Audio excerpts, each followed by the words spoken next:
तो इसमें हम हरियंक डायनेस्टी से स्टार्ट करेंगे। इसके पहला वाला पार्ट हमने पिछले वीडियो में देख लिया था।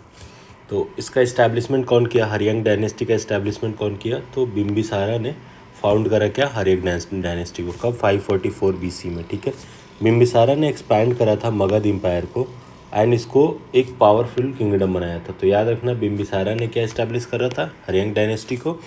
कब, 544 BC में। और बिम्बिसारा ने मगध एम्पायर को एक्सपैंड करा था और एक पावरफुल किंगडम बनाया था। ठीक है, फिर अल्टीमेटली 413 BC में शिशुनाग ने इस हरियंक डायनेस्टी को एंड करा था और इस्टेब्लिश करा था क्या, शिशुनाग डायनेस्टी। तो याद रखना कि हरियंक डायनेस्टी का इस्टेब्लिशमेंट तो बिम्बिसारा ने करा था और शिशुनाग ने 413 BC में इसको एंड करा था हरियंक डायनेस्टी को और शिशुनाग डायनेस्टी स्टार्ट किया था। ठीक है, और हरियंक डायनेस्टी टोटल 131 ईयर्स के लिए रूलिंग में थी। ठीक है, अब एक एक करके देख लेते हैं हरियंक डायनेस्टी के कौन कौन से रूलर थे और कैसे कैसे इनका क्या हुआ। तो सबसे पहले था बिम्बिसारा। बिम्बिसारा ने क्या करा, हरियंक डायनेस्टी का इस्टेब्लिशमेंट करा। ठीक है, नेक्स्ट ये कौन कौन सी विक्ट्रीज थी हरियंक डायनेस्टी की, तो हरियंक डायनेस्टी के जो बिम्बिसारा था वो मगध एम्पायर को काफ़ी एक्सपैंड करा था। ठीक है, बहुत सारे किंगडम को कॉन्कर करा था। ठीक है, बिम्बिसारा ने किसको डिफीट करा था, ये ब्रह्मदत्त को डिफीट करा था और आगरा को कॉन्कर करा था। याद रखना कि ब्रह्मदत्त को हराया था और आगरा को कॉन्कर कर रखा था किसने, बिम्बिसारा ने। डिप्लोमेसी के बारे में देखते हैं, तो इसने डिप्लोमेसी यूज़ करी थी। ठीक है, और फ्रेंडली रिलेशन भी इस्टेब्लिश करा था बहुत सारे स्टेट के साथ। ठीक है, इसकी 3 शादियाँ थी। ठीक है, पहला तो महाकोशला से जो कि प्रसेनजीत की बहन थी, महाकोशला से शादी करी थी जो कि प्रसेनजीत की बहन थी। इसको बिम्बिसारा को माना जाता है कि ये कॉन्कर, वॉर और मैट्रिमोनियल अलायंस के थ्रू अपना जो एम्पायर है वो काफ़ी एक्सपैंड करा था। तो याद रखना इसने 3 मैरिज करी थी। पहली तो महाकोशला से जो कि प्रसेनजीत की सिस्टर थी। नेक्स्ट चेलना से शादी करी थी जो कि वैशाली के चेतक की बहन थी। ठीक है, चेलना कौन थी, वैशाली के चेतक की बहन थी। नेक्स्ट इसने करा था कशेमा से। ठीक है, जो कि मंद्रा की प्रिंस थी। ठीक है, मंद्रा जो कि सेंट्रल पंजाब की प्रिंस थी। तो इसने 3 शादियाँ करी थी। याद रखना, मैट्रिमोनियल अलायंस के लिए बिम्बिसारा को जाना जाता है, जिसने हरियंक डायनेस्टी की इस्टेब्लिशमेंट करी थी। बिम्बिसारा ने रिलीजन कौन सा अपनाया था, तो बुद्धिज़्म अपनाया था। ठीक है, और इसने known to have offer the bamboo grove. ठीक है, बम्बू ग्रोव को इसने ऑफर करा था, known as the Veluvana to the Buddha for the medicine teaching near Rajgriha. ठीक है, जो कि इसने बम्बू ग्रोव क्या करा था, ऑफर करा था, जिसको बेलुवन बोला जाता था। किसको गिफ्ट करा था, ये बुद्धास को गिफ्ट करा था। किसके लिए, मेडिटेशन के लिए और टीचिंग के लिए। कहाँ पे, राजगृह में। ठीक है, बिम्बिसारा का कैपिटल क्या था, बिम्बिसारा ने कैपिटल इस्टेब्लिश करा था राजगृह में। ठीक है, और बिम्बिसारा का सक्सेसर कौन था, अजातशत्रु था, जिसने बिम्बिसारा के बाद थ्रोन को असेंड करा। नेक्स्ट देखते हैं अजातशत्रु के बारे में। तो ये कब राजगद्दी संभाला, 493 BC में। ठीक है, इसने वैशाली के ऊपर विक्ट्री प्राप्त करी। ठीक है, इसने वैशाली को कॉन्कर करा जो कि एक पावरफुल रिपब्लिक था उस टाइम पे। ठीक है, फर्स्ट बुद्धिस्ट काउंसिल भी अजातशत्रु के ही टाइम पे हुआ था। ठीक है, फर्स्ट बुद्धिस्ट काउंसिल जो है ये अजातशत्रु ने ऑर्गेनाइज करवाया था। ठीक है, अजातशत्रु ने क्या कंस्ट्रक्ट करा था, गंगा रिवर फोर्ट बनाया था। कहाँ पे, गंगा रिवर पे। कहाँ पे, पताली विलेज के पास। ठीक है, जो कि बाद में चल के पाटलिपुत्रा के नाम से फेमस हो गया। ठीक है, तो याद रखना अजातशत्रु ने ही गंगा रिवर के पास में एक विलेज पताली का इस्टेब्लिशमेंट कंस्ट्रक्ट करा था, एक फोर्ट बनाया था। ठीक है, विजल पताली के नाम, जो कि बाद में चल के पाटलिपुत्रा के नाम से फेमस हुआ। नेक्स्ट उसके बाद अजातशत्रु के बाद क्या आया था, उदयन आया था। उदयन जो है वो अजातशत्रु के बाद रूल करने आया था। इसने कैपिटल को शिफ्ट करा। ठीक है, राजगृह से कहाँ कैपिटल लेके आए, राजगृह से पाटलिपुत्र कैपिटल लेके आए। कौन, उदयन। ठीक है, और पाटलिपुत्रा जो है याद रखना गंगा और सोन के कॉन्फ्लुएंस पे बसा हुआ था। ठीक है, और स्ट्रेटेजिकली बहुत ही इंपॉर्टेंट लोकेशन थी। पाटलिपुत्रा जो है वो बाद में मुगल एम्पायर की भी कैपिटल बनी। याद रखना कि सबसे पहले उदयन ने राजगीर से पाटलिपुत्रा कैपिटल को शिफ्ट करा था, जिसको बाद में मौर्य ने भी अपना कैपिटल बनाया। ठीक है, नेक्स्ट देखते हैं इसने उदयन ने अपने कैपिटल को अपने एम्पायर को कहाँ कहाँ पे एक्सपेंशन करा। तो अपने पिता के समान, पिता कौन थे इसके, अजातशत्रु। ठीक है, अजातशत्रु का बेटा था उदयन। उदयन अपने पिता के तरह ही ये भी अपना राज को एक्सपैंड करा, ठीक है, और इंक्रीज़ किया क्या, पावर ऑफ मगधा के।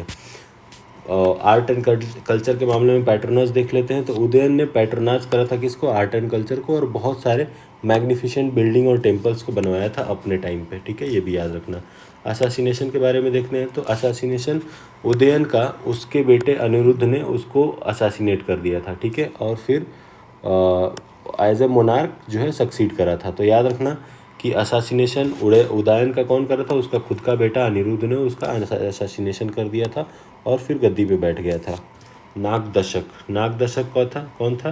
तो नागदशक जो था वो हरिंग डायनेस्टी का लास्ट रूलर था। तो याद रखना, अगर पूछे हरिंग डायनेस्टी का लास्ट रूलर कौन था, तो नागदशक था, जिसने कब से कब तक राज करा, तो 437 से लेकर 413 BC तक राज करा, ठीक है। वो किसका सन था, मुंदा का सन था, ठीक है, जो कि अपने पिता अनिरुद्ध को सक्सीड करा था। तो याद रखना, उदयन का बेटा था अनिरुद्ध, जिसने अपने पिता उदयन को मार के गद्दी पे बैठा, ठीक है। और उसके बाद नागदशक जो था, नागदशक वो लास्ट रूलर था हरिंग डायनेस्टी का, जो कि किसका बेटा था, मुंदा का बेटा था, और मुंदा जो था वो किसका बेटा था, अनिरुद्ध का बेटा था, यानी कि अनिरुद्ध का पोता था नागदशक, जो कि लास्ट रूलर बना हरिंग डायनेस्टी का। हरिंग डायनेस्टी के टाइम पे टाइटल देख लेते हैं कि इनकी किसने किसने क्या क्या टाइटल लिया था, ठीक है। तो बिम्बिसारा हमने देख लिया, ये हरिंग डायनेस्टी का फाउंडर था, और इसको श्रेनिक भी बोला जाता है, ठीक है। तो याद रखना कि बिम्बिसारा को क्या बोला जाता है, श्रेनिक बोला जाता है। अजातशत्रु को क्या बोला जाता है, अजातशत्रु जो कि सन ऑफ बिम्बिसारा है, इसको कुनिक बोला जाता है। तो याद रखना, श्रेनिक बोला जाता है बिम्बिसारा को, अजातशत्रु को कुनिक बोला जाता है। एंड और इस डायनेस्टी को पितृहंता डायनेस्टी भी बोला जाता है, ठीक है। पितृहंता डायनेस्टी क्यों बोला जाता है, हमने देखा कि अपने पिता को ही मार के ही बैठ जा रहे हैं गद्दी पे। रातमुशाल और महाशिलकंटिका, रातमुशाल और महाशिलकंटिका जो है वो क्या थे, were one of the advance army equipment which was used by Ajatashatru. तो याद रखना, अगर पूछ ले कि रातमुशाल और महाशिलकंटिका क्या थे, तो ये अजातशत्रु के द्वारा यूज़ किए गए एडवांस आर्मी इक्विपमेंट्स थे। फिर हरिंग डायनेस्टी के बाद आती है आपकी नंदा डायनेस्टी, ठीक है। नंदा डायनेस्टी का एस्टेब्लिशमेंट कौन किया था, महापद्मनंदा ने करा था, कब, 4th सेंचुरी BC में, ठीक है। और इसने अपना कैपिटल कहाँ पे रखा, पाटलिपुत्रा में रखा, ठीक है। उदयन ने राजगृह से कैपिटल शिफ्ट करी थी पाटलिपुत्रा में। फिर नंदा डायनेस्टी है, इसने पाटलिपुत्रा कंटिन्यू करा। रूल देख लेते हैं। तो जो नंदा डायनेस्टी के रूलर थे वो सक्सेसफुल थे कैसे, मगध एम्पायर को और ज़्यादा पावरफुल किंगडम बनाने में, ठीक है। हरिंग डायनेस्टी के रूलर ने मगध को पावरफुल डायनेस्टी बनाया। उसके बाद जो नंदा डायनेस्टी है उन लोगों ने भी इसको पावरफुल बनाने में काम करा। मिलिट्री स्ट्रेंथ के बारे में देख लेते हैं। तो नंदा डायनेस्टी की जो मिलिट्री थी वो one of the powerful army थी उस टाइम की, ठीक है। कौन बोलता है ऐसा, ये मेगास्थनीज की जो बुक है इंडिका, उसमें देखने को मिलता है अपने को कि जो नंदा डायनेस्टी की आर्मी थी one of the powerful army थी उस टाइम के। एग्रीकल्चर और ट्रेड के बारे में देख लेते हैं। तो इस टाइम नंदा रूलर्स जो थे वो प्रोमिनेंट एग्रीकल्चर और ट्रेड में प्रोमिनेंट थे, ठीक है, ये भी ध्यान रखना। डिक्लाइन देख लेते हैं, क्यों डिक्लाइन हुआ इसका नंदा डायनेस्टी का, ठीक है। नंदा डायनेस्टी का डिक्लाइन हुआ किसके द्वारा, चंद्रगुप्त मौर्य के द्वारा, ठीक है। धनानंद इसका लास्ट रूलर था, ठीक है। नंदा डायनेस्टी का लास्ट रूलर कौन था, धनानंद। इसको हरा के चंद्रगुप्त मौर्य ने क्या इस्टेब्लिश करा, मौर्य डायनेस्टी इस्टेब्लिश करा। और याद रखना कि धनानंद जो था वो अलेक्जेंडर के कंटेम्पररी था उसी टाइम पे, ये भी था। उसके बाद नंदा डायनेस्टी के बाद आती है हमारी मौर्य डायनेस्टी, ठीक है। मौर्य डायनेस्टी का इस्टेब्लिशमेंट कौन करा, चंद्रगुप्त मौर्य ने करा, ठीक है। चंद्रगुप्त मौर्य ने किसको हरा के, नंदा डायनेस्टी के धनानंद को हरा के, और इसने चंद्रगुप्त मौर्य ने मौर्य डायनेस्टी का एस्टेब्लिशमेंट करा, ठीक है। चंद्रगुप्त मौर्य के बारे में देखते हैं। चंद्रगुप्त मौर्य जो है 321 BC में पैदा हुआ था, 298 BC में ये डेथ कर गया। चंद्रगुप्त मौर्य ने इसका जन्म तो 345 BC में हुआ था, बट ये इसका जो रेन था, इसका जो शासनकाल था वो 321 से 298 BC तक था। तो याद रखना कि जो चंद्रगुप्त मौर्य था, फाउंडर ऑफ मौर्य डायनेस्टी, इसका जन्म कब हुआ था, 345 BC में, ठीक है। चंद्रगुप्त मौर्य जो था वो चाणक्य के हेल्प से नंदा डायनेस्टी को क्या किया था, ओवरथ्रो किया था और अपनी मौर्य डायनेस्टी स्टैब्लिश करी थी, ठीक है। चाणक्य को विष्णुगुप्त या कौटिल्य के नाम से भी जाना जाता है। याद रखना कि चाणक्य जो था उसको विष्णुगुप्त और कौटिल्य के नाम से भी जाना जाता था, जिसके हेल्प से चंद्रगुप्त मौर्य ने नंदा डायनेस्टी को ओवरथ्रो किया था, ठीक है। अर्थशास्त्र के रचयिता हैं कौन, चाणक्य या विष्णुगुप्त या कौटिल्य बोल सको, जो कि अर्थशास्त्र किससे रिलेटेड है, पॉलिटिकल डिप्लोमेसी से रिलेटेड है। डोंट कंफ्यूज कि ये इकोनॉमिक्स से रिलेटेड है जस्ट बिकॉज कि इसका नाम अर्थशास्त्र है, ये रिलेटेड है किससे, पॉलिटिकल डिप्लोमेसी से, ठीक है। चंद्रगुप्त मौर्य के टाइम पे एक्सपेंशन ऑफ एम्पायर देख लेते हैं। तो चंद्रगुप्त मौर्य ने मौर्य एम्पायर को काफ़ी एक्सपैंड करा, ठीक है, अपने मिलिट्री कैंपेन के थ्रू, और इसको कहाँ तक एक्सटेंड करा, अफगानिस्तान से लेके और बंगाल तक इसका एक्सपेंशन करा, ठीक है। तो याद रखना कि अभी प्रेजेंट डे में अफगानिस्तान जो है वहाँ से लेके बंगाल तक क्या करा, मगध एम्पायर का एक्सपेंशन करा किसने, चंद्रगुप्त मौर्य ने। नेक्स्ट देखते हैं सेल्यूकस के साथ इसका जो कन्फ्लिक्ट हुआ था, सेल्यूकस निकेटर के साथ। तो 305 बीसी में सेल्यूकस वन निकोटर जो था वो कॉन्फ्लिक्ट में आ गया किसके साथ, मौर्य एम्पायर के साथ, चंद्रगुप्त मौर्य के साथ, ठीक है। चंद्रगुप्त मौर्य ने सेल्यूकस निकेटर को हराया, ठीक है, and made the Indus river the boundary between the two empire, ठीक है। और इन दोनों एम्पायर के बीच में सेल्यूकस निकोटर का एम्पायर और मौर्य डायनेस्टी के एम्पायर के बीच में इसने बोला कि इंडस रिवर जो है ये बाउंड्री रहेगी हमारी, ठीक है। और इसने काबुल, कांधार, मकरान और हेरात, ठीक है, डोनेट कर दिया किसको, चंद्रगुप्त मौर्य को, ठीक है।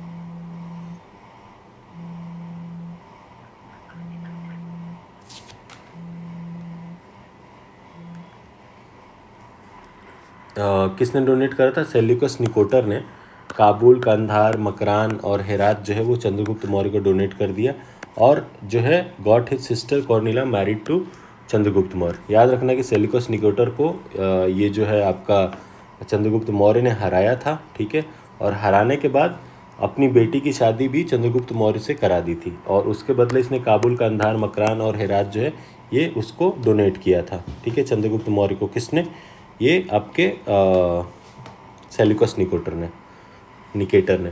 जैनिज्म के बारे में देखते हैं। तो चंद्रगुप्त मौर्य जो था अपने ओल्ड एज में थ्रोन को अबडक्ट कर दिया और कहाँ चला गया, श्रावण बेलागोला मैसूर कर्नाटका में चला गया, किसके साथ, भद्रबाहु के साथ, ठीक है। तो याद रखना बाद में इसने क्या अपना लिया था, जैनिज्म अपना लिया था। क्यों, क्योंकि बाद में श्रवण बेलागावा मैसूर कर्नाटका तक चला गया था, किसके साथ, भद्रबाहु के साथ। नेक्स्ट देखते हैं चंद्रगुप्त मौर्य के अचीवमेंट के बारे में। तो establishment of Maurya empire, Chandragupta Maurya जो है ये first unified empire in India का इस्टेब्लिशमेंट करता है। याद रखना अगर पूछे कि कौन सा वो रूलर था जिसने फर्स्ट यूनिफाइड एम्पायर बनाया था इंडिया में, तो वो था आपका चंद्रगुप्त मौर्य, ठीक है। एडमिनिस्ट्रेटिव सिस्टम के बारे में देखते हैं। तो चंद्रगुप्त मौर्य ने इस्टेब्लिश करा था एक एफिशिएंट एडमिनिस्ट्रेटिव सिस्टम, ठीक है। डिटेल डिस्क्रिप्शन जो है उसके बारे में कहाँ से मिलता है, चाणक्य के अर्थशास्त्र से मिलता है, ठीक है। Detail explanation about administrative system of Chandragupta Maurya कहाँ से देखने को मिलता है, ये आपके चाणक्य के अर्थशास्त्र से देखने को मिलता है। मेगास्थनीज जो था वो एक डिप्लोमेट था किसका, सेल्यूकस निकोटर का, जो कि इसके कोर्ट में सर्व करता था।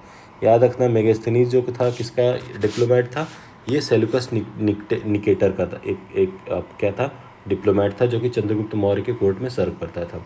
मिलिट्री स्ट्रेंथ के बारे में देखते हैं। तो चंद्रगुप्त मौर्य ने क्या बनाया था, मैसिव आर्मी बनाई थी, ठीक है, जो कि one of the powerful army थी उस टाइम की, ठीक है।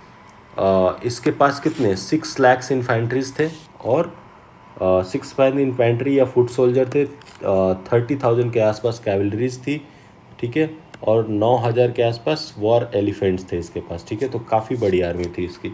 इकोनॉमी क्या थी, एग्रीकल्चर था, ट्रेड था, इंडस्ट्री फ्लरिश हो रही थी इसके टाइम पे, चंद्रगुप्त मौर्य के टाइम पे।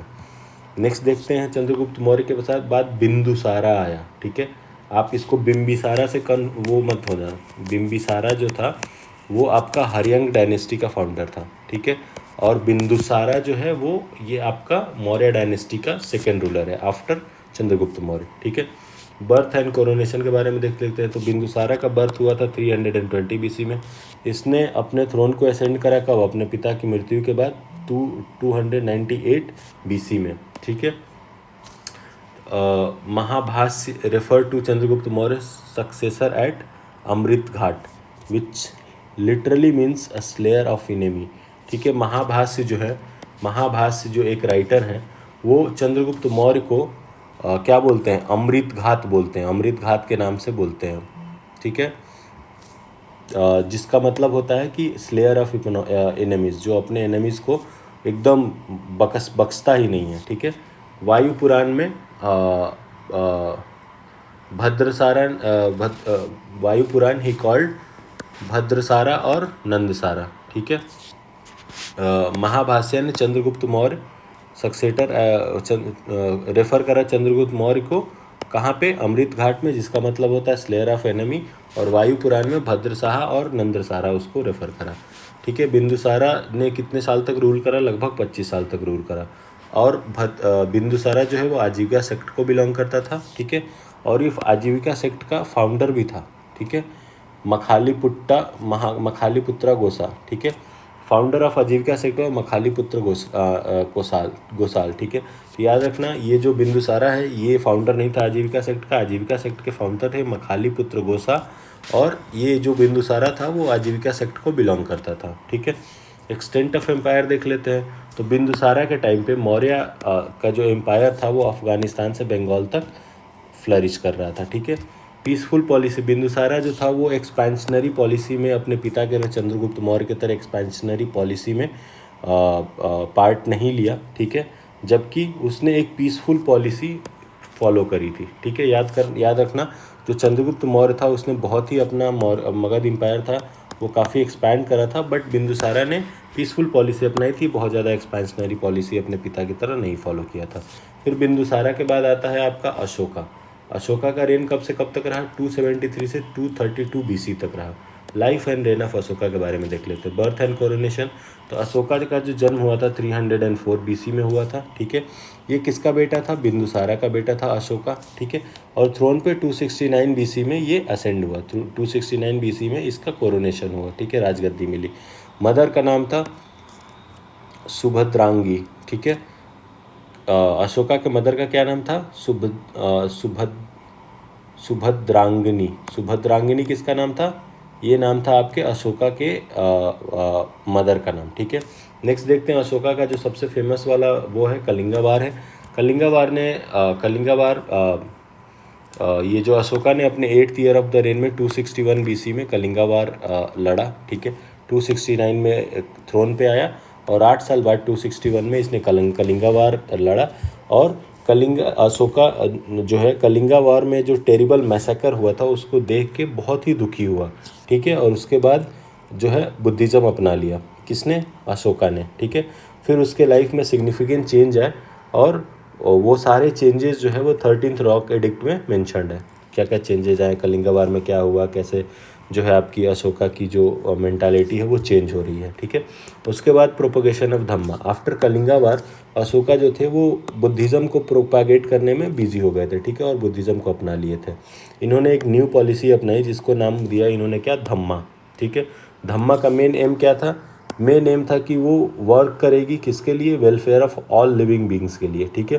इसने अपॉइंट करा अशोका ने क्या अपॉइंट करे थे, धम्मा महामंत्राज को अपॉइंट करा था, जिनका काम था कि धम्मा को प्रोपोगेट करे। और ये रॉक एडिक्ट 5 में मेंशन है, याद रखना, रॉक एडिक्ट 5 धम्मा महामंत्र का अपॉइंटमेंट होगा जो कि धम्मा को प्रोपोगेट करेंगे। इंस्क्रिप्शन देख लेते हैं। अशोका ने बिल्ड करे, बहुत सारे इंस्क्रिप्शन बिल्ड करे अपने टाइम पे जो कि डिस्क्राइब करते हैं प्रिंसिपल ऑफ धम्मा को, ठीक है। ये सारे इंस्क्रिप्शन आज भी इम्पॉर्टेंट है जिससे हमको इंडियन हिस्ट्री के सोर्सेज के बारे में कई नई चीज़ें पता चलती हैं, ठीक है। प्रमोशन ऑफ बुद्धा के बारे में देखते हैं। तो अशोका ने सेंड करा काफ़ी मिशनरी, बहुत सारी मिशनरीज़ को सेंड करा different part of the world में, किस लिए, टू प्रोपोगेट बुद्धिज़्म, ठीक है। इन्होंने कहाँ कहाँ बुद्धिज़्म प्रोपोगेट करा, श्रीलंका में, सीरिया में, इजिप्ट, ऐसे कंट्रीज़ में बुद्धिज़्म को प्रमोट करा इन्होंने, ठीक है। नेक्स्ट देख लेते हैं कंट्रीब्यूशन ऑफ अशोकाज का। तो अशोका का कंट्रीब्यूशन क्या था, स्पिरिट ऑफ बुद्धा, ठीक है। इन्हीं के एफर्ट की वजह से बुद्धिज़्म जो है वो different part of the countries other outside of the country में जा पाया, ठीक है। इन्होंने पीस और नॉन वायलेंस को भी काफ़ी प्रमोट करा, ठीक है। सोशल सर्विस में इन्होंने क्या करा, सोशल सर्विस में इन्होंने हॉस्पिटल, धर्मशाला और कुएं बनवाए, ठीक है। मेडिसिन इज सेकेंड, हाँ, for example medicine second inscription में इनके क्या मेंशन है, इनका वो मेडिसिन्स वगैरह के बारे में मेंशन है। और सेकेंड रॉक एडिक्ट क्या बोलता है, medical treatment to animals and all those thing, जिनको कुछ बीमारी है उनके लिए मेडिकल ट्रीटमेंट की बात करता है, ठीक है, second rock edict. Public welfare work में इन्होंने क्या करा था, बहुत सारा काम करा था, जिसमें बहुत सारे लॉ बनवाए थे जो कि फार्मर, ट्रेडर और कॉमन पीपल के इंटरेस्ट में हो। ठीक है, डिस्क्रिप्शन देख लेते हैं अशोका के इंस्क्रिप्शन का। डिस्क्रिप्शन क्या है, कैसे है, तो अशोका का जो नाम है वो कहाँ पे देखने को मिलता है, मस्की, गुजरा, उदयगोलम और नेटूर में देखने को मिलता है। ठीक है, अगर नाम की बात करें तो ये नाम कौन कौन से इंस्क्रिप्शन पे देखने को मिलता है, तो मस्की के इंस्क्रिप्शन, गुजरा और उदयगोलन और नेटूर के इंस्क्रिप्शन में अशोका का नाम देखने को मिलता है। ठीक है, अशोका का नाम जो है ये रन्यू अशोका के नाम से लिखा गया है। कहाँ पे, कगनहल्ली इन कर्नाटका। ठीक है, अशोका का नाम जो है रन्यू अशोका के नाम से लिखा गया है। कौन से इंस्क्रिप्शन में, उस इंस्क्रिप्शन में जो कहाँ पे पाया गया है, कगनहाली इंस्क्रिप्शन कर्नाटका में पाया गया है। ठीक है, पुरानाज में अशोका को क्या बोला गया था, अशोक वर्धन बोला जाता था। ठीक है, पुरानाज में अशोक को क्या बोला गया, अशोक वर्धन बोला गया है। बहुत सारे इंस्क्रिप्शन जो हैं बिहार में पाए गए हैं। ठीक है, कहाँ कहाँ पे, लौरिया अरेराज, लौरिया नंदगढ़, ऐसे जगह पे ये हमारे बहुत सारे इंस्क्रिप्शन पाए गए हैं बिहार में। कौन सा, लौरिया अरेराज और लौरिया नंदगढ़। तो याद रखना, लौरिया नाम का अगर जगह आ जाए तो याद रखना कि यहाँ पे हमारे एक अशोका के इंस्क्रिप्शन देखने को मिले हैं। ठीक है, ऐसा बोला जाता है कि अहरार अभिलेख, ऐसा बोला जाता है कि इन द अहरार अभिलेख जो है, अशोका जो है वो बुद्धिज़्म का फॉलोअर था। अगर पूछे कि कौन से इंस्क्रिप्शन में बोला जाता है कि बुद्धिज़्म का फॉलोअर था अशोका, तो वो है आपका अहरार अभिलेख का, अहरार अभिलेख का। An inscription of Greek and Aramaic script has been found from Afghanistan. ठीक है, ये याद रखना कि अफगानिस्तान से क्या पाया गया, ग्रीक और अरामिक स्क्रिप्ट पाई गई है। इंक्रिप्शन ऑफ खरोष्टी, इंक्रिप्शन जो थे वो किस में थे, खरोष्टी स्क्रिप्ट में पाए गए थे। कहाँ के, सहवाजगढ़ी के, मानसेरा के, किस स्क्रिप्ट में थे, खरोष्टी स्क्रिप्ट में थे। और ब्राह्मी स्क्रिप्ट वाले कहाँ से पाए गए हैं, बाकी रेस्ट ऑफ द इंडिया से पाए गए। तो याद रखना, खरोष्टी स्क्रिप्ट वाले सहवाजगढ़ी से और मानसेहरा से, और ब्राह्मी वाले बाकी रेस्ट ऑफ द इंडिया से। Kharosthi script were written from right to left. याद रखना कि खरोष्टी जो स्क्रिप्ट है वो कहाँ कैसे कैसे लिखी जाती है, राइट टू लेफ्ट लिखी जाती है। Number of Ashoka pillar edict is 7, it is written only in Brahmi script. जो अशोका के पिलर एडिक्ट्स है उनका नंबर कितना है, 7 है, और ये किस स्क्रिप्ट में लिखे गए हैं, ब्राह्मी स्क्रिप्ट में लिखे गए हैं। अशोका के रॉक इंस्क्रिप्शन जो थे इनको डिस्कवर कौन किया था, पद्रेत्री फेंथेलर ने 1750 एडी में अशोका के रॉक इंस्क्रिप्शन को डिस्कवर करा था। याद रखना, पद्रेती फेंथेलर ने रॉक इंस्क्रिप्शन का डिस्कवरी करा था। उस टाइम पे उनके नंबर कितने थे, 14 थे। ठीक है, जबकि इसको फर्स्ट डिसाइफर कौन करा था, जेम्स प्रिंसेप ने करा था। जेम्स प्रिंसेप ने इसको डिसाइफर करा था कब, 1837 एडी में। याद रखना कि पद्रेती फेंथेलर ने इसका डिस्कवरी करा था, किसका, अशोकन रॉक इंस्क्रिप्शन का। ये टोटल 14 थे, जबकि इसको डिसाइफर कौन करा था, जेम्स प्रिंसेप ने करा था 1837 में। ठीक है, एक इंस्क्रिप्शन कौशाम्बी में है जिसको बोला जाता है क्वींस इंस्क्रिप्शन। ठीक है, याद रखना कि कौशाम्बी वाले इंस्क्रिप्शन को क्या बोला जाता है, क्वींस इंस्क्रिप्शन बोला जाता है, ऐसे याद रखना। ठीक है, अशोका का जो शेर कुना इंस्क्रिप्शन है वो कहाँ से डिराइव हुआ है, ग्रीक और अरामिक लैंग्वेज से डिस्क्राइब हुआ है। याद रखना कि अशोका का जो शेर कुना इंस्क्रिप्शन है वो कहाँ से डिराइव हुआ है, ग्रीक और अरामिक लैंग्वेजेज में डिराइव हुआ है। नेक्स्ट देखते हैं मौर्यन एडमिनिस्ट्रेशन के बारे में कि उनका एडमिनिस्ट्रेशन कैसा था। तो इनका सेंट्रल एडमिनिस्ट्रेशन हुआ करता था। ठीक है, इनका जो एडमिनिस्ट्रेटिव स्ट्रक्चर था वो काफ़ी ऑर्गेनाइज था। सेंटर पे क्या होते थे, एम्परर होते थे जो कि head of all administrative activity होते थे, और ये असिस्ट किए जाते थे किसके द्वारा, काउंसिल ऑफ मिनिस्टर के द्वारा, जो कि अर्थशास्त्र मंत्रिपरिषद, अर्थशास्त्र जो चाणक्य ने लिखा था उसमें इसको क्या बोला गया है, काउंसिल ऑफ मिनिस्टर को मंत्रिपरिषद बोला गया। ठीक है, प्रोविंशियल एडमिनिस्ट्रेशन के बारे में देखते हैं। तो जो मौर्य का एडमिनिस्ट्रेशन था वो डिफरेंट प्रोविंसेस में, जो कि जनपदास बोले जाते थे, उसमें डिवाइडेड था।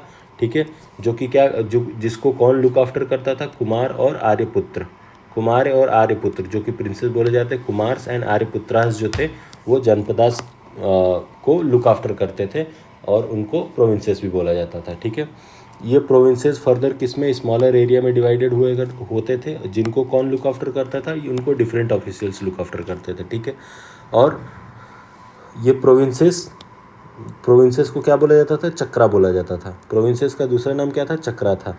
टॉप मोस्ट जो यूनिट हुआ करती थी वो क्या थी, विलेज थी, जिसके हेड थे ग्रामिक। याद रखना, टॉप मोस्ट जो यूनिट हुआ करती थी वो विलेज हुआ करती थी, उनके हेड को ग्रामिक बोला जाता था। नेक्स्ट सिटी एडमिनिस्ट्रेशन के बारे में देख लेते हैं। तो सिटी में भी इम्पॉर्टेंट प्लेस हुआ करता था मौर्यन एम्पायर का। जो सिटी थी वो एक इम्पॉर्टेंट प्लेस हुआ करती थी मौर्यन एम्पायर में। ठीक है, जो सिटी का एडमिनिस्ट्रेशन था उसको कौन रन करता था, नगराध्यक्ष जो कि जिसको नागरिक बोला जाता था, वो सिटी के एडमिनिस्ट्रेशन को रन करता था। ठीक है, एक 30 मेंबर की बोर्ड ऑफ मेंबर होते थे जो कि डिवाइडेड होते थे 6 कमिटीज़ में, जो एडमिनिस्टर करते थे सिटी को। तो याद रखना, टोटल 30 मेंबर का एक बोर्ड होता था जो कि 6 कमेटी में डिवाइडेड होते थे और वो सिटी को क्या करते थे, गवर्न करते थे। टैक्स एंड रेवेन्यू सिस्टम के बारे में देख लेते हैं। तो जो मौर्यन डायनेस्टी का मौर्यन एडमिनिस्ट्रेशन का टैक्स सिस्टम था वो काफ़ी सिस्टमेटिक था। ठीक है, जो एग्रीकल्चर पे टैक्स होते थे उसको क्या बोलते थे, भूटक क्या होता था, एग्रीकल्चरल टैक्स होता था। ट्रेड पे जो टैक्स होता था उसको ड्यूटीज़ बोलते थे और बाकी सारे भी टैक्सेस लिए जाते थे। डिटेल्ड इन्फॉर्मेशन जो रेवेन्यू कलेक्शन का है वो कहाँ पे अवेलेबल है, अर्थशास्त्र में, जो कि चंद्रगुप्त मौर्य के प्राइम मिनिस्टर चाणक्य कौटिल्य ने लिखा है। ठीक है, पनको दक्षा निरोध टैक्स, पनको दक्षा निरोधा टैक्स जो था वो किस लिए लगाया जाता था, गार्बेज अगर रोड पे कोई फैलाएगा तो उसको पनको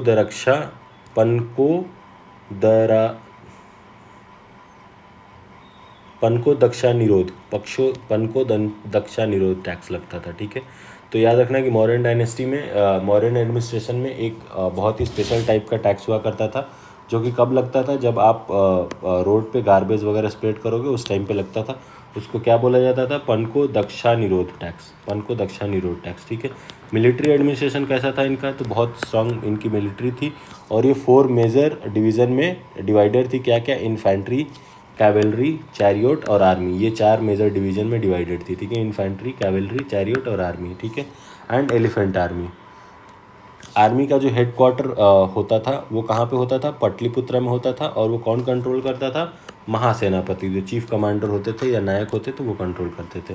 इंटेलिजेंस डिपार्टमेंट कौन होता था इनका, कैसे होता था, तो इनका जो इनमें एक इंटेलिजेंस डिपार्टमेंट होता था, स्पाइस लगा रखे थे, जो कि बहुत ही इंपॉर्टेंट रोल प्ले करता था मौर्यन एडमिनिस्ट्रेशन में, जो कि किसके अंडर काम करता था, महामत्या सर्पा, जिसको क्या बोला जाता था, जो स्पाई होते थे वो किसके अंडर में काम करते थे, महामत्या सर्पा के अंडर में काम करते थे। ठीक है, और स्पाई को क्या बोला जाता था, चारा या गुद पुरुष बोला जाता था। अर्थशास्त्र में इनको क्या बोला गया, चारा या गुद पुरुष। जो स्पाई की तरफ काम करते थे उनको क्या बोला गया, चारा या गुद पुरुष। और ये किसके अंडर काम करते थे, महामत्या सर्पा के अंडर काम करते थे। ठीक है, ये क्या करते थे, ये इन्फिल्ट्रेट करते थे डिफरेंट सेक्शन ऑफ सोसाइटी को, वेरियस फॉर्म्स को, और वहाँ से इन्फॉर्मेशन डायरेक्टली गैदर करते थे, किसके लिए, एम्परर के लिए। ठीक है, अर्थशास्त्र क्या है, अर्थशास्त्र बेसिकली कौटिल्य का अर्थशास्त्र क्या डिटेल देता है, स्टेट का एडमिनिस्ट्रेशन कैसा था, इकोनॉमिक पॉलिसी, मिलिट्री स्ट्रैटेजी और सोशल सिस्टम कैसा होता था, ये सारा चीज़ अर्थशास्त्र में मेंशन है। रिलीजियस और सोशल पॉलिसीज़ क्या होते थे, तो बेसिकली ये जितनी भी हमारी रिलीजियस और मोरल टीचिंग्स है वो अशोका के इंक्रिप्शन और पिलर्स में मेंशन है। ठीक है, धम्मा जो है, धम्मा कहाँ पे मेंशनड है, अशोका के 4th इंक्रिप्शन में धम्मा मेंशनड है। ठीक है, अगर पूछ ले कि अशोका के 4th पिलर में क्या मेंशनड है तो धम्मा मेंशनड है, या उल्टा पूछ ले कि धम्मा कहाँ पे मेंशनड है तो अशोका के 4th रॉक एडिक्ट में मेंशनड है। ठीक है, अब हम मेजर रॉक एडिक्ट्स और उसमें क्या मेंशनड है वो देख लेते हैं एक बार। तो फर्स्ट इंक्रिप्शन 1 में क्या लिखा है, animal protection and sacrifices, animal को प्रोटेक्शन दो और उनकी सेक्रीफाइसेस मत करो। ठीक है, और रॉक एडिक्ट 2 क्या बात करता है, वेलफेयर वर्क के बारे में बात करता है। रॉक एडिक्ट 3 क्या बोलता है, ऑर्डर ऑफ ऑफिशियल्स के बारे में बात करता है। रॉक एडिक्ट 4 क्या बोलता है, इम्पैक्ट ऑफ प्रोपोगेशन ऑफ धम्मा के बारे में बात करता है। और रॉक एडिक्ट 5 क्या बोलता है, इंक्रिप्शन 5 याद रखना ये रॉक एडिक्ट 1 to 4 है, और इंक्रिप्शन 5 बोलता है कि अपॉइंटमेंट ऑफ धम्मा महामंत्रा होगा, जो कि जाके बुद्धिज़्म को वो करेगा, स्प्रेड करेगा दूसरे वर्ल्ड में। रॉक एडिक्ट 6 में क्या था, एडमिनिस्ट्रेटिव फंक्शन था, एंड ऑब्जर्वेंस ऑफ धम्मा था। 7th में रिलीजियस टॉलरेंस है, साथ मतलब सब लोग साथ साथ रहेंगे, ऐसे याद रखोगे कि इंस्क्रिप्शन 7 में रिलीजियस टॉलरेंस की बात होती है। 8 में धम्मा यात्रा के बारे में बात होती है, जिसमें कि अशोका जो है वो खुद धम्मा यात्रा पे जाते हैं और बुद्धिज़्म को प्रमोट करते हैं, ठीक है। 9th में धम्मा एंड सेलिब्रेशन की बात हो रही है। 10th में इंपॉर्टेंस ऑफ धम्मा की बात हो रही है। 11th में टीचिंग ऑफ धम्मा की बात हो रही है। 12th में अपॉइंटमेंट ऑफ फीमेल महामात्रास, ठीक है, फीमेल भी महामात्रास की तरह पे अपॉइंट हो सकती है, रॉक एडिक्ट 12 में बात की गई है। रॉक एडिक्ट 30 में कलिंगा वॉर और एडहेरेंस टू धम्मा के बारे में मेंशन है। याद रखना, अगर पूछ दे कि कौन से रॉक एडिक्ट में कलिंगा वॉर के बारे में मेंशन है, तो वो है आपका रॉक एडिक्ट 13। और इंक्रिप्शन 14 में क्या है, समरी ऑफ इंक्रिप्शन है, ठीक है। नेक्स्ट देखते हैं मौर्य के आर्किटेक्चर के बारे में, बिहार में क्या क्या इनका आर्किटेक्चर है, कैसे रहा। तो अशोका का पिलर्स देखने को मिलता है, ठीक है। अशोका का पिलर्स जो थे ये मास्टरपीस थे इंडियन आर्किटेक्चर के, ठीक है। ये काफ़ी जगह पे हमारे इरेक्ट किए गए हैं, ठीक है। इरेक्टेड थे उस टाइम पे, कहाँ पे, दिल्ली टोपरा में, रामपुरवा में, निगाली सागर में, लौरिया अरेराज में, सारनाथ में, मेरठ में, लौरिया नंदनगढ़ में। तो लौरिया नंदनगढ़ और लौरिया अरेराज ये बिहार का पार्ट है, तो ये इसको याद रखना, ठीक है।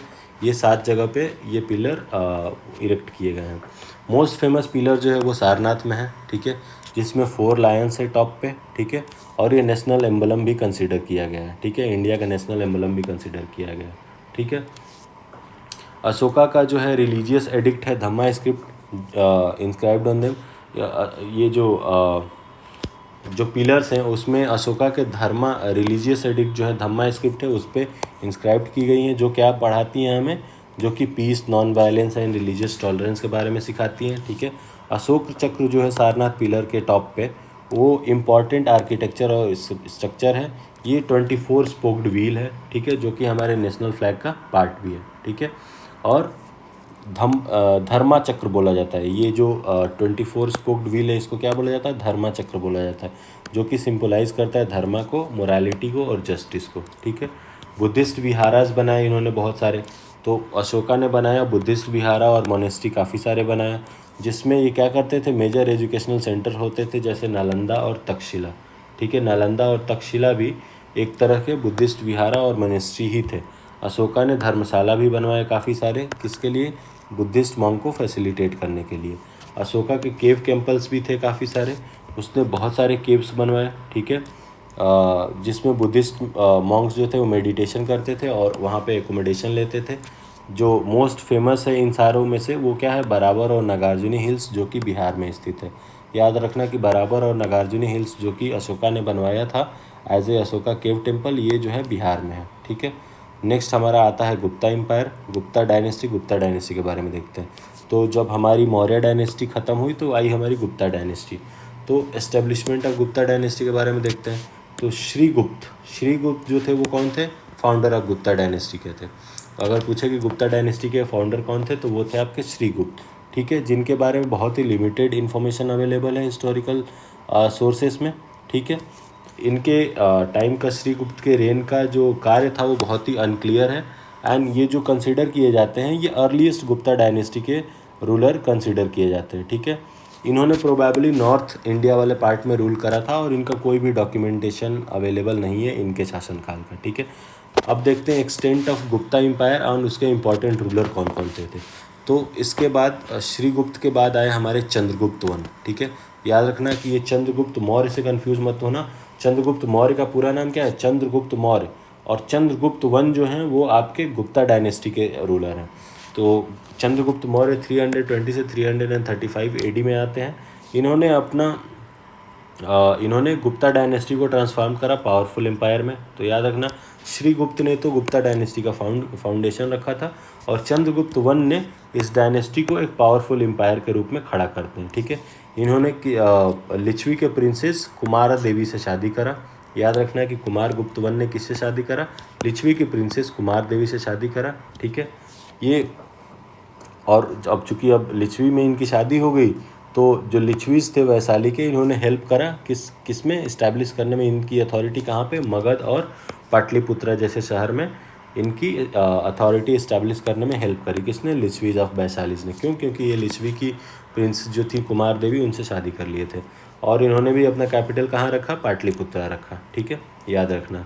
उदयन ने राजगृह से पाटलिपुत्रा शिफ्ट करा था, और बाकी जो हमारे उसके बाद नंदा डायनेस्टी आई, फिर चंद्रगुप्त मौर्य डायनेस्टी आई, उसके बाद गुप्ता डायनेस्टी आई, ये सब लोग पाटलिपुत्रा को ही एज ए कैपिटल कंटिन्यू कर रहे हैं, ठीक है। तो चंद्रगुप्त चंद्रगुप्त वन के बाद आते हैं समुद्रगुप्त, ठीक है।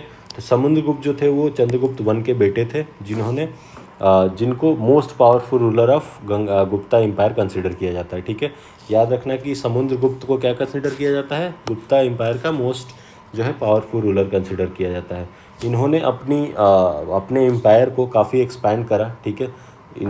किसके थ्रू, मिलिट्री कैंपेन के थ्रू, और इन्होंने कंट्रोल पाया कहाँ पे, मेनी पार्ट ऑफ इंडियन सब कॉन्टिनेंट के बहुत सारे पार्ट पे कंट्रोल पा लिया, ठीक है। और अपने एम्पायर को बहुत ज़्यादा इन्होंने एक्सपैंड करा, ठीक है।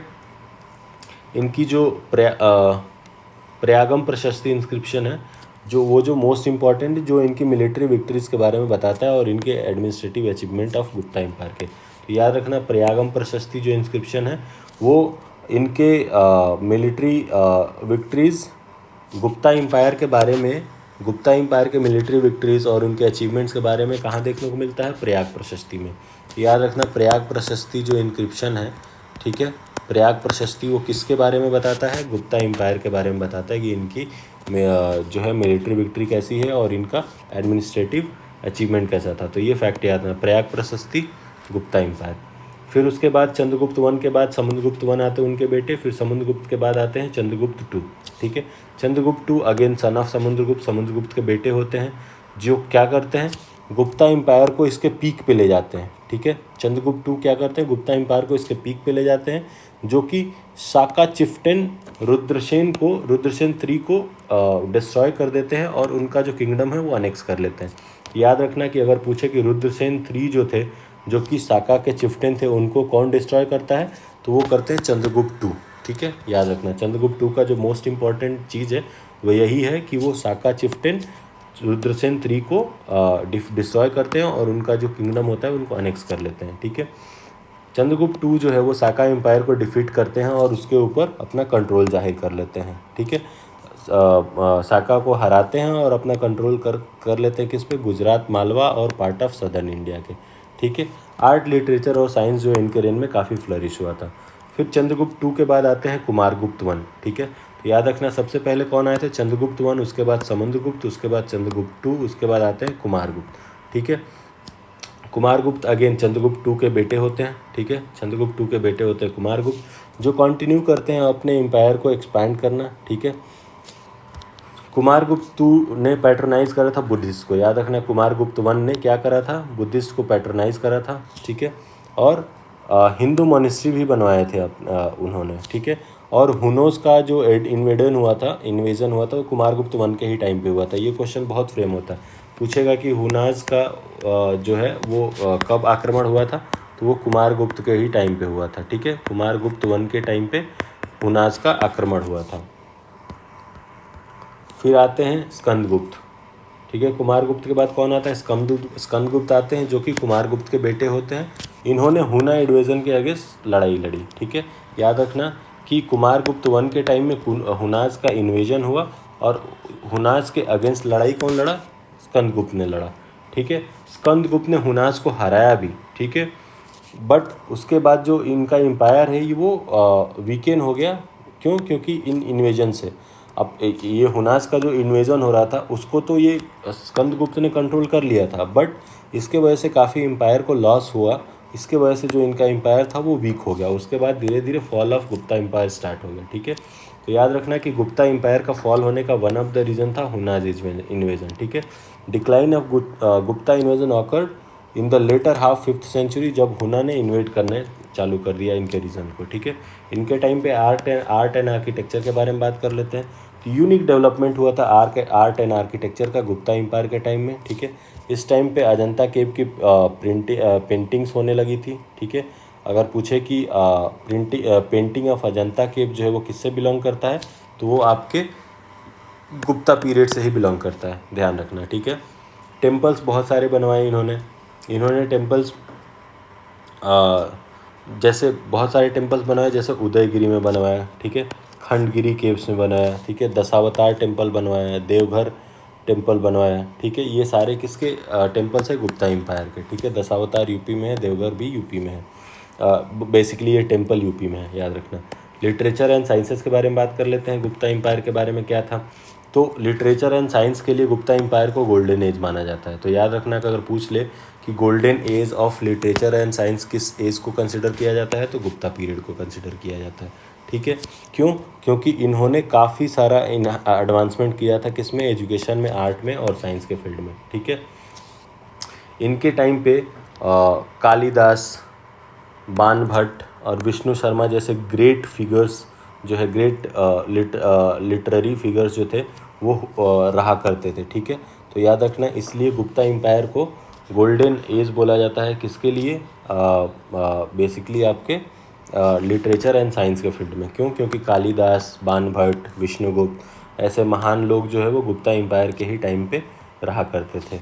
Mathematicians, astronomers like Aryabhata, Varahamihira, वो भी एग्जिस्ट करते थे इन टाइम पे, ठीक है। आर्यभट्ट जो थे मैथमेटिशियन से, वराहमिहिर जो थे एस्ट्रोनॉमर थे, ठीक है। इन्होंने इनके टाइम पे संस्कृत लिटरेचर का भी काफ़ी डेवलपमेंट हुआ था, ठीक है। रिलीजन और सोशल सिस्टम के बारे में देख लेते हैं। तो जो गुप्ता एम्पायर थे उन्होंने हिंदुज़म को प्रमोट करा था, बट इन्होंने मेनी रिलीजियस टेम्पल और मोनेस्ट्रीज भी बनवाई थी, ठीक है। इन्होंने हिंदुज़म को काफ़ी प्रमोट करा था और काफ़ी रिलीजियस टेम्पल और मोनेस्ट्रीज भी बनवाए थे, ठीक है। इन्हीं टाइम पे ब्राह्मीण रिलीजन और कास्ट सिस्टम का रिवाइवल हुआ था, ठीक है। अगर पूछे कि किसके टाइम पे ब्राह्मीण रिलीजन और कास्ट सिस्टम का रिवाइवल हुआ था, तो वो था आपका गुप्ता पीरियड, ठीक है। नेक्स्ट देखते हैं, इसके बाद पाला डायनेस्टी आई। पाला डायनेस्टी के बारे में देख लेते हैं। तो पाला डायनेस्टी बेसिकली इसको स्टैब्लिश कौन करा था? गोपाला ने फाउंड करा था पाला डायनेस्टी को, ठीक है। ये बेसिकली गोपाला जो है ये लोकल चीफ ऑफ बंगाल के द्वारा अपॉइंट किया गया था, इलेक्ट किया गया था, ठीक है। लोकल चीफ ऑफ बंगाल के द्वारा इलेक्ट किया गया था कि चलो भाई अब तुम राजा करो। Very little information is available about his rain. Gopala के टाइम की बहुत कम इन्फॉर्मेशन अवेलेबल है हमारे पास, बट ये माना जाता है कि इसने बंगाल को यूनिफाई करने में काफ़ी प्रयास करा था, ठीक है। और अचीवमेंट देख लेते हैं गोपाला का। इसने गोपाला ने पावर एज्यूम करा था और इस्टेब्लिश करा था stability during the period of anarchy. उस टाइम पे बहुत अनार्की चल रही थी, तो उस टाइम पे इसने स्टेबिलिटी इंश्योर करा था। फिर उसके बाद गोपाला के बाद आया धर्मपाला, ठीक है। अब एडी में आने लगा, आफ्टर उसमें होने लगा, ठीक है। तो अब धर्मपाला का देखते हैं। धर्मपाला ने एक्सपैंड करा था पाला एम्पायर को और स्ट्रेंथन करा था इसके पोजीशन को, कहाँ पे? नॉर्थ इंडिया में, ठीक है। और इसने याद रखना कि धर्मपाला ने ट्रायंगुलर स्ट्रगल ऑफ कन्नौज में पार्ट लिया था, ठीक है। अगर पूछे कि ट्रायंगुलर स्ट्रगल ऑफ कन्नौज में कौन पार्ट लिया था, तो धर्मपाला ने पार्ट लिया था और इसने कन्नौज के ऊपर कंट्रोल प्राप्त किया था, ठीक है। और उसके बाद इसने धर्मपाला ने टाइटल क्या अज्यूम करा था? उत्तरपथ स्वामिनी, उत्तरपथ स्वामिनी, ठीक है। अगर पूछ ले कि उत्तरपथ स्वामिनी टाइटल किसने अज्यूम करा था, तो वो धर्मपाला ने अज्यूम करा था, ठीक है। एजुकेशन में एजुकेशनल कंट्रीब्यूशन देख लेते हैं। तो धर्मपाला ने विक्रमशिला यूनिवर्सिटी बनाई थी, बहुत इंपॉर्टेंट है, मार्क कर लो 5 स्टार, ठीक है। अगर पूछ ले कि विक्रमशिला यूनिवर्सिटी किसने बनाया था, तो वो धर्मपाला ने बनाया था, ठीक है। जो कि most important Buddhist education centre बना और नालंदा यूनिवर्सिटी के बाद ये most important Buddhist education centre बना, ठीक है। नालंदा यूनिवर्सिटी किसने बनाया था? कुमारगुप्त वन ने बनाया था। देवपाला के बारे में देखते हैं। धर्मपाला के बाद देवपाला है। देवपाला ने फर्दर जो है वो पाला एम्पायर को एक्सपैंड करा था और इसकी बाउंड्रीज़ को कश्मीर और असम, ओडिशा तक लेके गया था, ठीक है। और धर्मपाला का अगर रिलीजियस पैट्रोनज देखें तो इसने बुद्धिज़्म को प्रमोट करा था और नालंदा और विक्रमशिला यूनिवर्सिटी को पैटर्नाइज करा था, ठीक है। जो कि पहले बन चुकी थी उसको पैटर्नाइज करा था। कल्चरल और रिलीजियस कंट्रीब्यूशन देख लेते हैं पाला डायनेस्टी का। तो इन्होंने प्रिजर्वेशन ऑफ बुद्धिज़्म करा था, ठीक है। इन्होंने बुद्धिज़्म को ग्रेट पैटर्नज दिया था और इन्होंने बहुत सारे बुद्धिस्ट मोनेस्ट्री और यूनिवर्सिटीज़ भी बनवाए थे, ठीक है। जो कि बाद में चल के नालंदा, विक्रमशिला और सोमापुरा महाविहाराज के नाम से ये वन ऑफ दोज इम्पॉर्टेंट वो हैं, ठीक है। तो Mahayana and Vajrayana branches of Buddhism also develop during the पाला डायनेस्टी। तो याद रखना कि महायान और वज्रयान जो ब्रांचेज ऑफ बुद्धिज्म की वो पाला डायनेस्टी के ही टाइम पे इमर्ज हुई थी। एजुकेशनल इंस्टीट्यूशन के बारे में देख लेते हैं। तो नालंदा यूनिवर्सिटी जो थी वो मोस्ट फेमस यूनिवर्सिटी थी एंशिएंट टाइम की, ठीक है। इसको किसने पैट्रोनाइज करा था? पाला रूलर ने पैट्रोनाइज करा था। फिर आती है आपकी विक्रमशिला यूनिवर्सिटी, इसको धर्मपालन ने इस्टेब्लिश करा था और ये major centre for Buddhist education बन गई थी, ठीक है। और उसके बाद ओदांतपुरी एंड जगदाल भी इस्टेब्लिश हुआ था पाला रूलर्स के द्वारा ही, पाला पीरियड में ही ओदांतपुरी और जगदाल यूनिवर्सिटीज़ भी इस्टेब्लिश हुई थी। किस टाइम पे? पाला पीरियड में ही, ठीक है। उस टाइम के आर्किटेक्चर के बारे में देखते हैं क्या था। तो पाला डायनेस्टी ने बहुत सारे यूनिक आर्किटेक्चर बनाए जिसमें स्तूपा, मोनेस्ट्री और टेम्पल्स इंक्लूडेड थे, ठीक है। Sompura ruins of Sompura Mahaviraj, Nalanda, Vikramshila still excellent example of their architecture. तो जो रिमेन्स बचे हुए हैं किसके? सोमपुरा महाविराज के, नालंदा और विक्रमशिला के, वो अभी भी इनके एक्सेलेंट एग्जाम्पल ऑफ आर्किटेक्चर के बारे में बताते हैं। पॉलिटिकल कन्फ्लिक्ट और decline conflict with Rashtrakutas and Pratihara, इनका जो था पॉलिटिकल कन्फ्लिक्ट हो गया था जिसकी वजह से इनका डिक्लाइन स्टार्ट हो गया था। किसके साथ? राष्ट्रकूटाज और प्रतिहारा के साथ। ट्रायंगुलर स्ट्रगल क्या था? ट्रायंगुलर स्ट्रगल ये जो पाला डायनेस्टी का जो कन्फ्लिक्ट था वो जनरली राष्ट्रकूटाज और प्रतिहारा डायनेस्टीज के साथ इनका जो था वो कन्फ्लिक्ट रहता था और इसी कन्फ्लिक्ट को क्या बोला जाता है? ट्रायंगुलर स्ट्रगल ऑफ कन्नौज बोला जाता है, ठीक है। जिसमें पाला रूलर्स जो थे वो राष्ट्रकूटाज और प्रतिहाराज के साथ लड़ते रहते थे। नेक्स्ट देखते हैं कायस्थ का राइज कैसे होता है, क्या होता है, ठीक है। तो जैसे जैसे पाला एम्पायर वीक होता है 10th सेंचुरी में, तो उसके बाद कायस्थ जो होते हैं वो पावरफुल बनने का प्रयास करते हैं, ठीक है। और कायस्थ रूलर जो है वो रूल करते हैं बंगाल एंड बिहार को, ठीक है। तो पाला डायनेस्टी जो फॉल होती है तो कौन सी डायनेस्टी आती है? उसके बाद कायस्थ डायनेस्टी आती है। उसके बाद देखते हैं राइज ऑफ सेन डायनेस्टी के बारे में। तो सेन डायनेस्टी के जो फाउंडर थे वो कौन थे? सामंत सेन। याद रखना, सेन डायनेस्टी के फाउंडर थे सामंत सेन और ये चीफ रूलर थे और इसके चीफ रूलर कौन थे? लक्ष्मण सेन। तो याद रखना, फाउंडर थे सामंत सेन और चीफ रूलर थे लक्ष्मण सेन, ठीक है। 12th सेंचुरी में सेन डायनेस्टी जो थी वो पाला डायनेस्टी को डिफीट कर दी थी और कंट्रोल पा गई थी कहाँ पे? बंगाल के ऊपर, ठीक है। 12th सेंचुरी में सेन डायनेस्टी ने पाला डायनेस्टी को हरा के और बंगाल के ऊपर अपना कंट्रोल स्थापित कर दी थी और फिर ये पाला डायनेस्टी का डाउनफॉल का मेन रीज़न भी बना, ठीक है। क्यों? क्योंकि सेन डायनेस्टी ने उनको हरा के बंगाल के ऊपर उनका अपना स्थापित जाहिर कर दिया। फिर उसके बाद आती है आपकी कारनाट डायनेस्टी। कारनाट डायनेस्टी के बारे में देखते हैं। तो कारनाट डायनेस्टी का जो है आपका इस्टेब्लिशमेंट और अर्ली रूलर्स देखते हैं। तो कारनाट डायनेस्टी नन्यदेव जो है वो कारनाट डायनेस्टी को फाउंड करते हैं।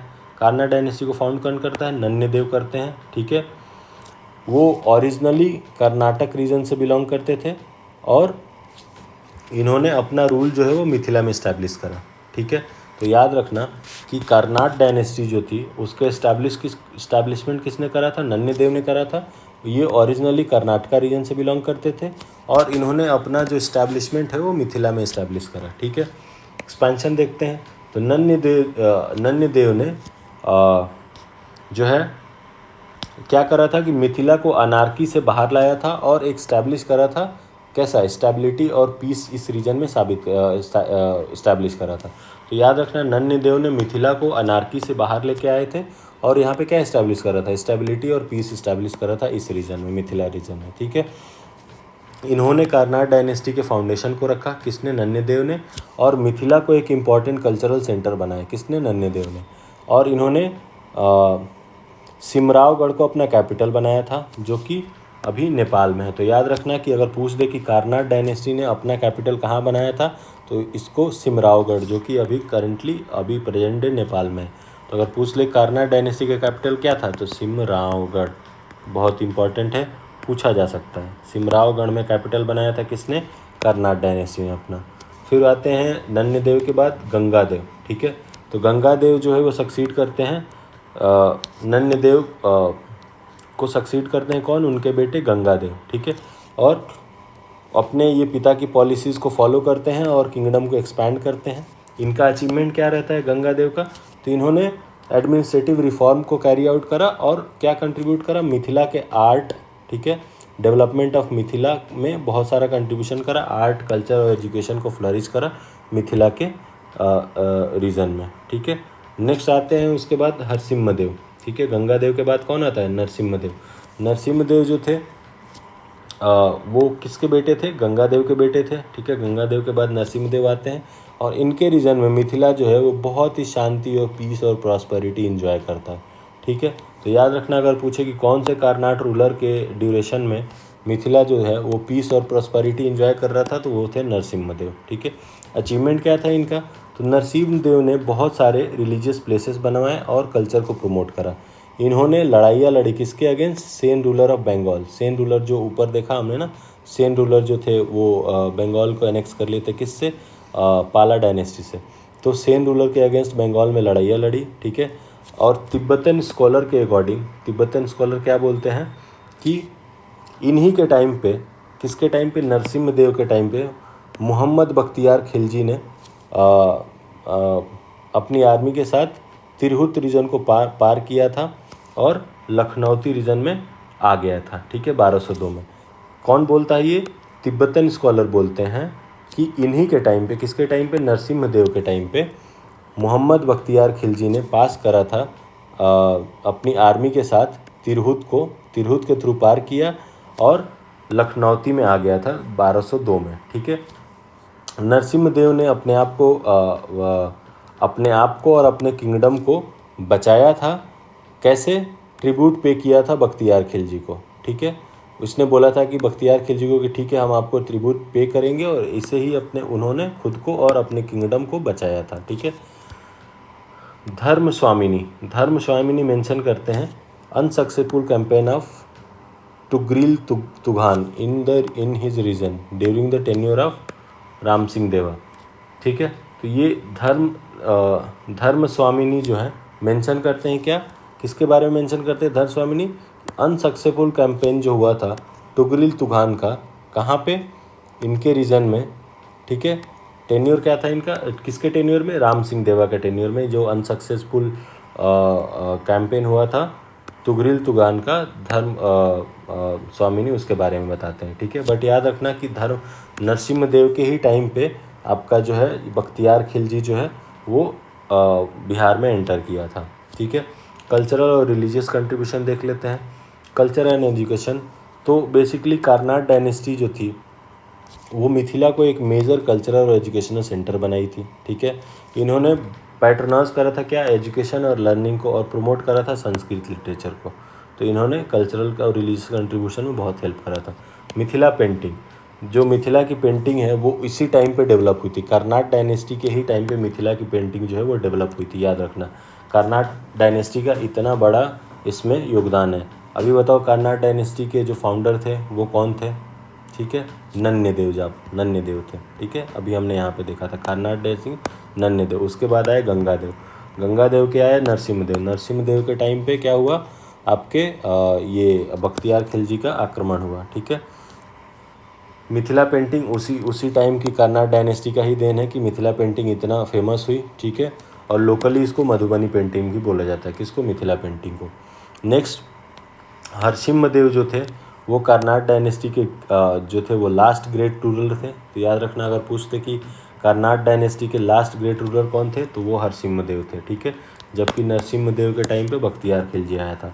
हरसिम्हदेव जो थे वो लास्ट ग्रेट रूलर थे, किसके? कार्नाट डायनेस्टी के, ठीक है। However, after his defeat at the hand of Ghiyasuddin Tughlaq, Harasimharao entered Nepal. याद रखना कि हरसिम्हदेव जो थे वो लास्ट रूलर थे कार्नाट डायनेस्टी के, और ये गियासुद्दीन तुगलक से हारने के बाद ये नेपाल में चले गए थे, ठीक है। और उसके बाद वहाँ पे उन्होंने क्या इंट्रोड्यूस करा था? वर्शिप ऑफ गॉडेस तेलेजू गॉडेस की वर्शिप को इंट्रोड्यूस करा था। और प्रेजेंट डे काठमांडू में ये टेम्पल भी प्रेजेंट है, ठीक है। हरसिम्हादेव के फॉल के बाद गियासुद्दीन ने ये तिरहुत को हैंड ओवर कर दिया था, किसको? अहमद को, ठीक है। तो याद रखना, नरसिम्हदेव जो थे कर्नाटक डायनेस्टी के लास्ट रूलर थे। गियासुद्दीन तुगलक ने इनको हराया था और उसके बाद ये नेपाल चले गए। और उसके बाद गियासुद्दीन तुगलक ने क्या किया था? ये बेसिकली जो तिरहुत रीजन है उसको अहमद को दे दिया था। रिलीजियस कंट्रीब्यूशन के बारे में देख लेते हैं। तो कर्नाड डायनेस्टी के जो रूलर थे उन्होंने हिंदुज़म को बहुत ही प्रमोट करा था। इन्होंने बहुत सारे टेम्पल बनाए, श्राइन बनाए थे और रिलीजियस रिचुअल को भी प्रमोट कर रहे थे। पॉलिटिकल कन्फ्लिक्ट और डाउनफॉल देख लेते हैं।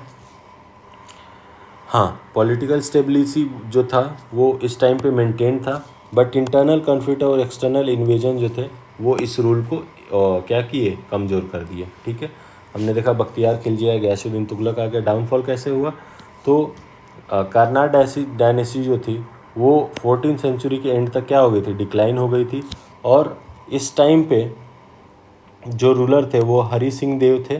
ठीक है, ये ग्रेट सोशल रिफॉर्मर्स थे उस टाइम के। ठीक है, और उसके बाद वेरियस स्मॉल डायनेस्टीज़ आई और जिसने मिथिला रीजन को क्या करा, रूल करा। फिर उसके बाद आता है अपना medieval history of Bihar. Medieval history हम नेक्स्ट वीडियो में देखेंगे। अभी के लिए इतना ही।